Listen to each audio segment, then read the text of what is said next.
Hello friends, முதல்ல பலாப்பழத்தை வாங்கிடணும். வாங்கி முள்ளுக்கிற பழமாக பார்க்கணும். பார்த்துட்டு விளைஞ்ச பழம்னு 2 முளைக்குச்சி அடித்து வச்சிட்டான். 2 நாளில் பழுத்துக்கும்.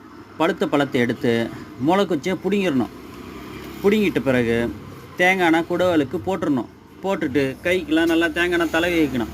தடவிட்டு பழத்தை நேராக திருப்பி வச்சு 2ஆக வெட்டினோம்மா பழம் 2ஆக பொழந்துருச்சுன்னா பால் இருக்கிறதெல்லாம் பிசு பிசுன்னு பிடிக்கும். அதை க்ளீன் ஒரு துணி வச்சு தொடச்சிட்டு பழத்தை சொலையாக எடுத்துடலாம். இது பாருங்கள் எவ்வளோ அற்புதமான பழம் 2ஆக பொழந்துருக்கு. நீங்களும் இந்த மாதிரி ட்ரை பண்ணி பாருங்கள். ஓகே ஃப்ரெண்ட்ஸ், அடுத்த வீடியோவில் பார்க்கலாம்.